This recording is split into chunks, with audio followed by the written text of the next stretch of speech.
শুভ সকাল। আসসালামু আলাইকুম। সবাই কেমন আছেন? আশা করছি আল্লাহর রহমতে সবাই খুব ভালো আছেন। আমরাও আলহামদুলিল্লাহ বেশ ভালো আছি। বরাবরের মতো আজও আরও একটি ডেইলি ব্লগ নিয়ে হাজির হয়েছি। আশা করছি শুরু থেকে শেষ পর্যন্ত ভিডিওর পাশে থেকে যাবেন। অবশ্যই স্কিপ করা ছাড়া ফুল ভিডিওটি কন্টিনিউ করার চেষ্টা করবেন। কোথাও কোনো অংশ আপনাদের কাছে একটু হলেও ভালো লাগবে। আজকে সকাল থেকে আমি ভিডিওটা শুরু করেছি। বরাবরের মতো আমার শখের রান্নাঘর থেকেই আমার ভিডিওটা শুরু করা হয়েছে আজকেও। তো গতকালকে রাত্রে কিছু ডিম আনা হয়েছে। ফ্রিজে রাখার পর 2টা ডিম বাড়তি ছিল। তো এই 2টা ডিম আমি কাপের ভেতর রেখে দিয়েছিলাম। রাতের বেলা হয় না কোনো রকম করে রেখে তারপর ঘুমিয়ে যাওয়া। তো এখন এই ডিমগুলোকে 2টা ছোট্ট বাটিতে রেখেছি। ওই যে গতকালকে কাপ দেখিয়েছিলাম, নতুন কাপ কিনেছি। ওই কাপের সাথে এই 2টা ছোট্ট বাটিও কিনেছি। এইটা মূলত আমি লবণদানি হিসেবে ব্যবহার করার জন্য এনেছি।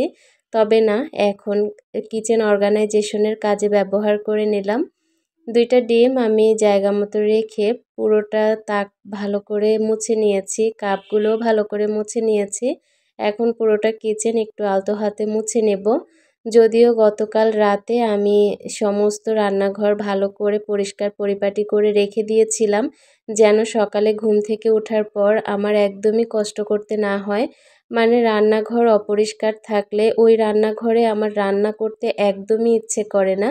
এ কারণে চেষ্টা করি হাতে যখন সময় থাকে তখনই রান্নাঘরটাকে পরিষ্কার করে ফেলতে, যেন পরের বেলাতে যখন রান্নাঘরে আসব তখন একটু মেজাজ খারাপ না হয়। আর আমার রান্নাঘর অপরিষ্কার থাকলে আমার মেজাজটা খিটখিটে হয়ে থাকে।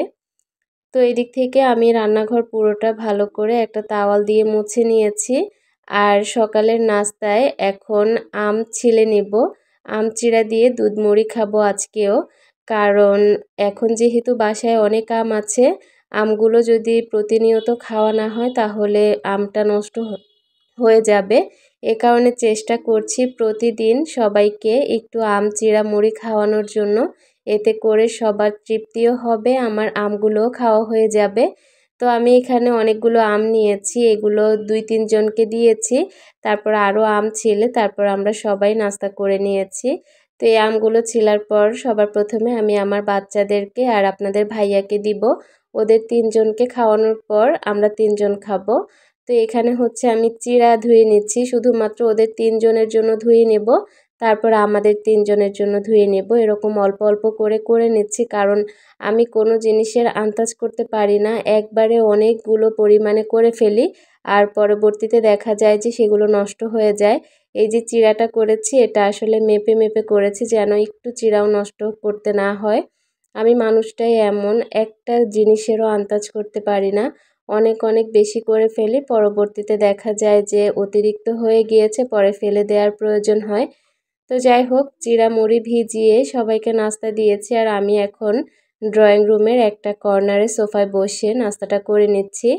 কারণ এখন সবাই সোফার রুমে বসে নাস্তা করছে, আমার আর অন্য কোথাও যেতে ভালো লাগছে না। আর আপনাদের ভাইয়া আর আমার বাচ্চারা যেখানে থাকে আমার সেখানেই খেতে ইচ্ছে করে, সেখানটাতেই সময় কাটাতে ভালো লাগে। নাস্তা করে নাস্তার থালাবাটি সব ধুয়ে পরিষ্কার করে কিচেনটাকে গুছিয়ে রেখে এসেছি। এখন আমি বোরকা নামিয়ে নিচ্ছি আর পার্স নামিয়ে নিচ্ছি। আপনাদের ভাইয়া ব্যাংকে যাবে, তো ভাবলাম যে আমার হাতে কিছু টাকা জমেছে, তো সেগুলো ব্যাংকে রেখে দিয়ে আসি। আপনাদের সাথে ছোট্ট একটা কথা শেয়ার করি।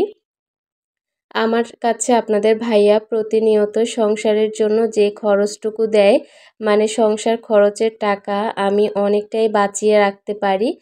আর তারপরে মাস শেষে ভালো একটা অ্যামাউন্ট আমি ব্যাংকে জমা করতে পারি। আমার বাসাতে ছোট ছোট ব্যাংক আছে, সেগুলোতে দেখা যায় প্রতিদিন বাজারের পর যে টাকাটা থাকে সেটা আমি ছোট ব্যাংকগুলোতে রাখি।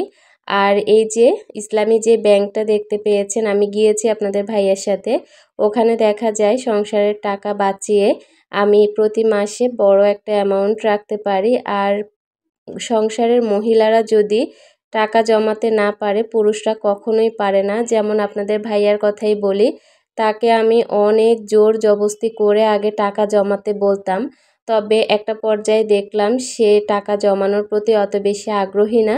তার কথা হলো যে কোনো রকমভাবে চলে ফিরে খেতে পারলেই হবে, কোনো টাকা জমানোর প্রয়োজন নেই। আর আমার কথা হলো যে আমি কিছুটা পরিমাণ হলেও টাকা জমাতে আমি ইচ্ছুক, কারণ হঠাৎ বিপদ কখন কার কোথায় চলে আসে। কিছুটা টাকা সেভ করে রাখা উচিত, আর সব কিছুই খেয়ে ফেললে হবে না।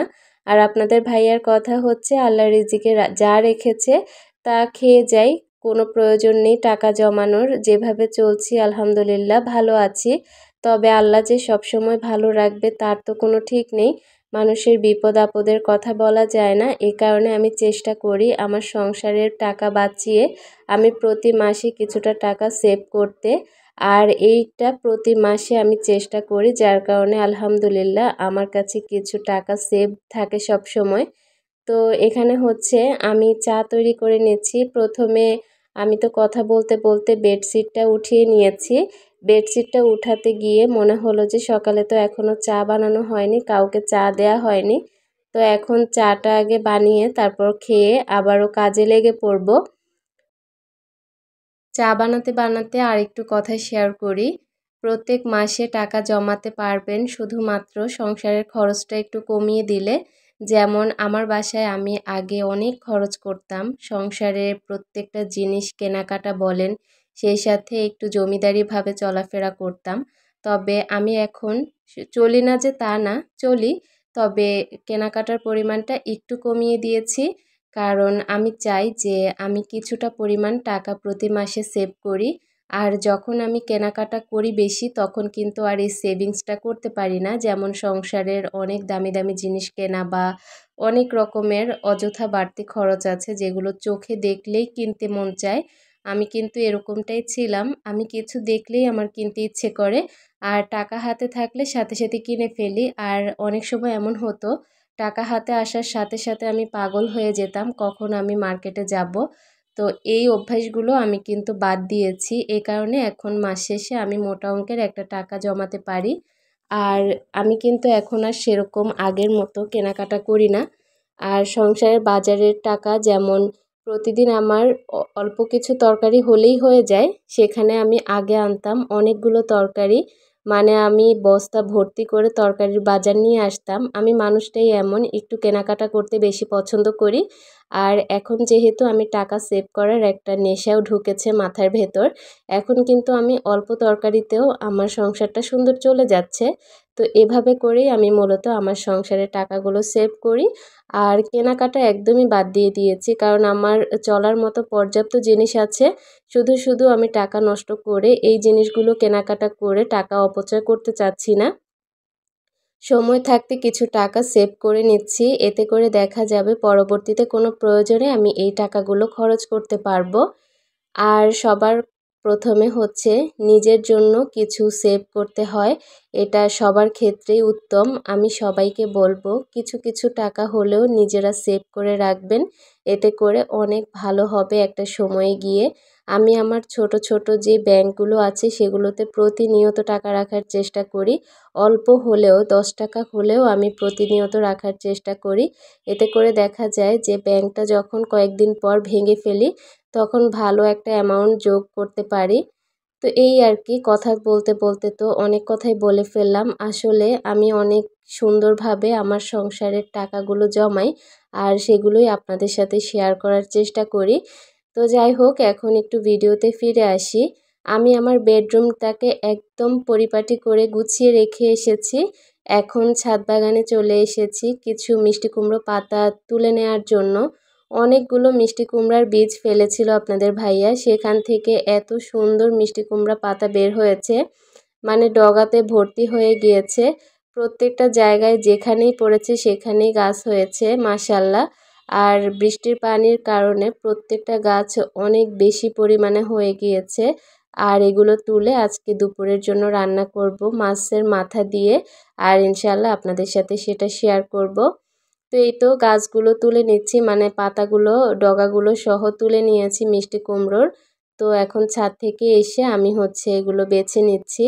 আর ছাদে আমার সাথে আমার আম্মু ছিল, হঠাৎ করেই আম্মু এসেছে, আবার চলেও গিয়েছে। তো আম্মু এসে যখন আসলো তখন ভাবলাম যে ছাদ বাগানে গিয়ে পাতাগুলো তুলে আনি। আমার আম্মুর আবার এই গাছের প্রতি অনেক শখ, তো আম্মুকে সাথে নিয়ে পাতাগুলো তুলে আনলাম। গোড়াটা রেখে দিয়েছি, যদি কখনো বের হয় ডগা থেকে, মানে গোড়া থেকে আগা বের হয়, এই কারণে আমি গোড়াটা রেখে দিয়ে এসেছি। আর এই তো প্রত্যেকটা ডগা আর হলো পাতা এখন আমি আর আমার শাশুড়ি মিলে ভালো করে কেটে বেছে নিচ্ছি।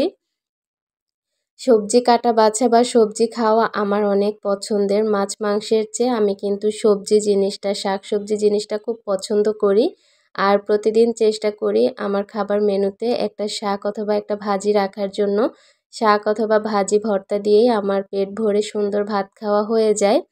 তবে আপনাদের ভাইয়া সেটা পছন্দ করে না। যেমন আজকের একটা কথা শেয়ার করি, আমি এই শাকগুলো কাটা বাছা করতে করতেই আপনাদের ভাইয়া বাসায় চলে গিয়েছে। এখন কিন্তু মোটামুটি 12টার মতো বাজে। তো আমি তো টেনশনে পড়ে গিয়েছি কী জন্য দোকানটা হঠাৎ বন্ধ করে ফেললো। তো সে বাসায় গিয়ে বলল যে তার শরীরটা ভালো লাগছে না, আর সে শাকসবজি দিয়ে আজকে ভাত খাবে না। তো কি করব, হঠাৎ করে যখন এই কথা বলল আমি তো টেনশনে পড়ে গেলাম যে এখন আবার ঝামেলা হয়ে যাবে, কি করব। তো আমাকে বলল যে দোকান থেকে পোলাওর চাল সব কিছু নিয়ে আসতে, তাকে পোলাও রান্না করে দিতে আর ডিম আর মুরগির কোরমা একসাথে রান্না করে দিতে। তো আমিও আর দেরি করিনি, শাকগুলোকে পলি ব্যাগে ভরে তারপর ফ্রিজে রেখে দিচ্ছি, কারণ শাকটা তো আজকে রান্না করা আর হবে না। আমি তো ভেবেছিলাম মাছের মাথা দিয়ে শাকটা রান্না করব।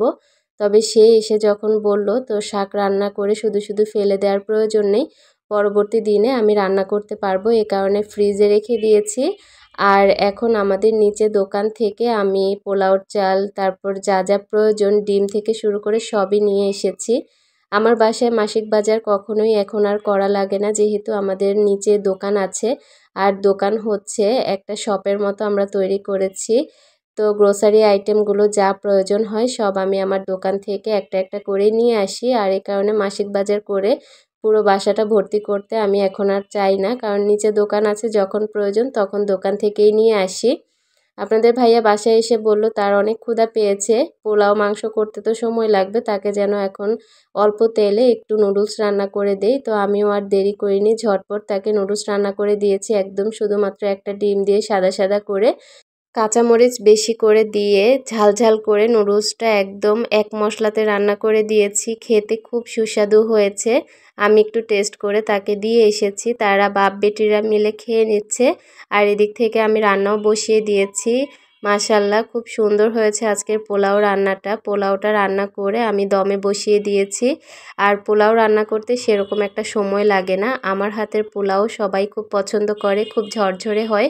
আমি যত বছর রান্না শিখেছি আজ পর্যন্ত কখনো আমার পোলাও নরম হয়নি, মানে একদম ঝরঝরে করে আমি পোলাওটা রান্না করতে পারি। নিজের প্রশংসা নিজেই করলাম। যাই হোক, এখানে ছোট ছোট করে মুরগিকে কেটে নিয়েছি আর সেগুলোকে শুধুমাত্র লবণ দিয়ে ভেজে নিচ্ছি। তারপরে এগুলোকে কোরমা করে নেব। আর খুব ঝটপট কাজ করার চেষ্টা করছি, কারণ আস্তে আস্তে কিন্তু বেলা বেড়ে যাচ্ছে। এদিক থেকে ডিমটা সেদ্ধ করে রেখেছি, ডিমটাও ছিলে নিয়েছি আর ডিমের খোসাগুলো রেখে দিচ্ছি, গাছে দিব। আর এদিক থেকে পাতিলাটা ধুয়ে তারপর আমি রান্নাটা কিন্তু বসিয়ে দিয়েছি। মুরগি কিন্তু অর্ধেকটা ভাজা হয়ে গিয়েছে আর অর্ধেকটা ভেজে তারপর আমি মুরগির কোরমাটা করতে বসিয়ে দিব। এরই মধ্যে দেখি হঠাৎ করে পুরোটা আকাশ মেঘাচ্ছন্ন হয়ে পুরো অন্ধকার হয়ে গিয়েছে। যদিও ভিডিওতে সেরকম বোঝা যাচ্ছে না, তবে একদম কিন্তু গুটগুটে অন্ধকার হয়ে গেল। আর এই সময়ে কিন্তু পোলাও খেতে ভালোই লাগবে। পোলাও জিনিসটা আসলে ঠান্ডার মধ্যে খেতেই আমার কাছে বেশি ভালো লাগে। তো দেখতে পাচ্ছেন কতটা অন্ধকার হয়ে গিয়েছে, আর আমার রান্নাঘরে তো একদমই দেখা যাচ্ছিল না কিছু।